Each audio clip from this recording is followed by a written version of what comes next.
കൊല്ലം തേവലക്കരയിൽ വിദ്യാർത്ഥി ഷോക്കേറ്റ് മരിച്ച സംഭവത്തിൽ സ്കൂൾ കെട്ടിടങ്ങൾക്ക് ഫിറ്റ്നസ് സർട്ടിഫിക്കറ്റ് നൽകിയതായി കണ്ടെത്തി. സർട്ടിഫിക്കറ്റ് നൽകിയത് മൈനാഗപ്പള്ളി പഞ്ചായത്ത് എ. കെട്ടിടത്തിന്റെ ഭാഗമായി സുരക്ഷിതമല്ലാത്ത ഏതെങ്കിലും ഭാഗങ്ങളോ നിർമ്മിതികളോ ഇല്ല. അറ്റകുറ്റപ്പണികൾ കൃത്യമായി നടത്തിയിട്ടുണ്ടെന്നും ഉദ്യോഗസ്ഥർ പറഞ്ഞിരിക്കുന്നു. ഷമീറാണ് വിവരങ്ങളുമായി ചേർന്നത്. ഷമീർ, ഈ കെട്ടിടം നിർമ്മിച്ച സമയം മുതൽ തന്നെ ഈ വൈദ്യുത ലൈൻ ശ്രദ്ധയിലുള്ളതാണ്. അതൊക്കെ മറച്ചു വെച്ചുകൊണ്ടാണ് ഒരു ഫിറ്റ്നസ് സർട്ടിഫിക്കറ്റും. വിവരങ്ങൾ പറയാം. തീർച്ചയായിട്ടും സേതുലക്ഷ്മി, 29/5/2025 UDF ഭരിക്കുന്ന, കോൺഗ്രസ് ഭരിക്കുന്ന ഒരു പഞ്ചായത്ത് ഇത്തരത്തിലൊരു സർട്ടിഫിക്കറ്റ്, പൈനാഗപ്പള്ളി പഞ്ചായത്ത് ഈ സ്കൂളിന് 60 വർഷം പഴക്കമുള്ള സ്കൂൾ കെട്ടിടത്തിന് ഇത്തരത്തിലൊരു ഫിറ്റ്നസ് സർട്ടിഫിക്കറ്റ് നൽകിയിരിക്കുന്നത്. ഇന്ന് രാവിലെ കൂടി ഇത്തരത്തിൽ ഈ പഞ്ചായത്ത് പ്രസിഡന്റുമായി നമ്മൾ സംസാരിക്കുമ്പോൾ ഈ ഷെഡ് കെട്ടിയ വിവരങ്ങളൊന്നും തന്നെ തങ്ങൾക്ക് അറിയില്ല. മറ്റ് കെട്ടിടങ്ങളുടെ ഫിറ്റ്നസ് ഒന്നും തന്നെ, കെട്ടിടങ്ങളുടെ ഫിറ്റ്നസ് പഞ്ചായത്ത് നൽകിയിട്ടുണ്ട്, അത് പരിശോധിക്കുമെന്ന് പറയുന്നു. പക്ഷേ ഇപ്പോൾ ഉദ്യോഗസ്ഥർ നൽകിയിരിക്കുന്ന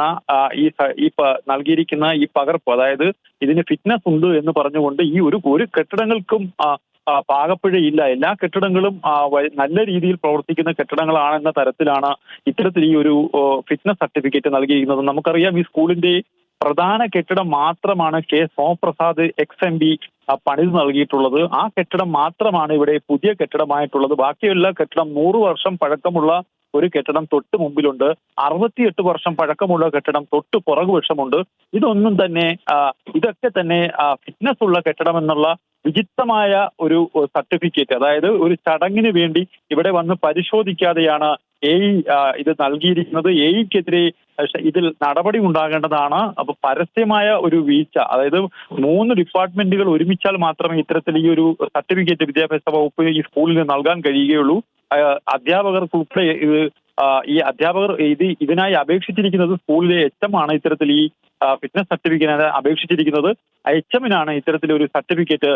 ഈ കെട്ടിടങ്ങൾക്കൊന്നും തന്നെ കേടുപാടില്ല എന്ന് പ്രത്യക്ഷത്തിൽ നമ്മൾ ദൃശ്യങ്ങളിൽ തന്നെ കഴിഞ്ഞ ദിവസങ്ങളിലൊക്കെ തന്നെ കണ്ടതാണ്. ഈ കെട്ടിടത്തിന്റെ ഓടുകൾ ഇളകിയിരിക്കുന്നു, കെട്ടിടത്തിന്റെ പലകകൾ പൊളിഞ്ഞു കിടക്കുന്നു, പലയിടങ്ങളിലും ഈ ചുടുകട്ട ഉൾപ്പെടെ പുറത്തേക്ക് തള്ളി നിൽക്കുന്നതാണ്. പക്ഷേ ഈ പഞ്ചായത്ത് അധികൃതർ ആദ്യഘട്ടത്തിൽ പറഞ്ഞിരുന്നത് ഈ സൈക്കിൾ ഷെഡ് നിർമ്മിക്കാനായി ഇത്തരത്തിൽ അനുമതി നൽകിയിട്ടില്ല. അത് CPM ഭരിക്കുന്ന ഒരു സ്കൂൾ ആയതുകൊണ്ട് അവർ ഭരണത്തിന്റെ സ്വാധീനം ഉപയോഗിച്ചുകൊണ്ട് ഇത്തരത്തിൽ പണിതതാണ്. അപ്പോൾ ഏതെങ്കിലും തരത്തിൽ ഇതിന് സ്റ്റോപ്പ് മെമ്മോ നൽകിയിട്ടുണ്ടോ എന്ന് നമ്മൾ ചോദിക്കുമ്പോൾ അത് നൽകിയിട്ടില്ല, അത് ഞങ്ങളുടെ വീഴ്ചയാണ് എന്ന് പഞ്ചായത്ത് പ്രസിഡന്റ് പറഞ്ഞ് മടങ്ങുകയും ചെയ്തു. ആ സൗണ്ട് ബൈറ്റ് ഉൾപ്പെടെ നമ്മുടെ പക്കലുണ്ട്. ഇപ്പോഴാണ് ഇത്തരത്തിൽ ഈ ഒരു ഗുരുതരമായ കുറ്റകൃത്യം, അതായത് ഒരു പൊളിഞ്ഞു വീടാറായ. അത് മാത്രമല്ല, ഇപ്പം ഈ കെട്ടിടം നിർമ്മിച്ചിട്ട് 8 വർഷമായെന്ന് പറയുന്നു. ഇപ്പോ മിഥുന്റെ ക്ലാസ്സിന് സമാന്തരമായിട്ടാണ് ഈ വൈദ്യുത ലൈൻ പോകുന്നത്. മാത്രമല്ല ആ ബ്ലോക്കിൽ ഒരുപാട് ക്ലാസ്സുകളുമുണ്ട്. അപ്പോൾ ഈ മരണദൂതുമായി ഈ വൈദ്യുത ലൈൻ കടന്നു പോകുന്നത് നമുക്ക് ഈ പുറമെ ആ റോഡിൽ നിന്ന് നോക്കിയാൽ തന്നെ കാണാൻ കഴിയുന്നുണ്ട്. അപ്പോൾ ഒരു പഞ്ചായത്തിൽ നിന്ന് ഒരു ഉദ്യോഗസ്ഥൻ പോലും നേരിൽ വന്ന് പരിശോധിക്കാതെയാണ് ഈ ഫിറ്റ്നസ് സർട്ടിഫിക്കറ്റ് അവിടെ നൽകിയിരിക്കുന്നത് എന്നല്ലേ ഇതിൽ നിന്ന് വ്യക്തമാകുന്നത്?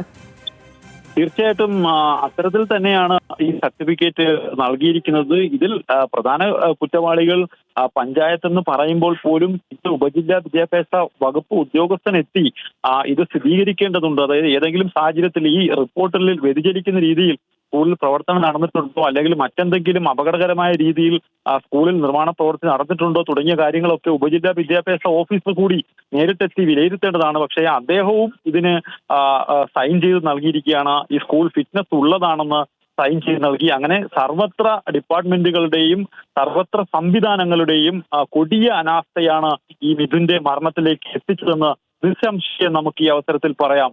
സേതുലക്ഷ്മി. ശരി ഷമീർ, അങ്ങനെ എല്ലാ രീതിയിലും എല്ലാവർക്കും വീഴ്ച പറ്റിയിരിക്കുന്നു എന്നുള്ളത് പകൽ പോലെ വ്യക്തമാണ്. കൊല്ലം തേവലക്കരയിൽ നടന്ന കാര്യം എല്ലാ ഭാഗങ്ങളിലും, സ്കൂൾ അധികൃതരുടെ ഭാഗത്താകട്ടെ, മാനേജ്മെന്റിന്റെ ഭാഗത്താകട്ടെ, വൈദ്യുത വകുപ്പിന്റെ ഭാഗത്താകട്ടെ, പഞ്ചായത്തിന്റെ ഭാഗത്താകട്ടെ, എല്ലാവരുടെയും ഭാഗത്തു നിന്നും വീഴ്ചയുടെ ഒരു കൂമ്പാരം സംഭവിച്ചിരിക്കുന്നു കൊല്ലം തേവലക്കരയിൽ. അതിന് മിഥുന്റെ ജീവൻ വേണ്ടി വന്നു, ജീവൻ എടുക്കേണ്ടി വന്നു. ഇത് ഒരു വരുത്തിവച്ച ദുരന്തമാണ് എന്ന കാര്യം വീണ്ടും വീണ്ടും പകൽ പോലെ തെളിയുകയുമാണ്. വിവരങ്ങൾ നൽകുകയായിരുന്നു കൊല്ലത്തുനിന്ന്.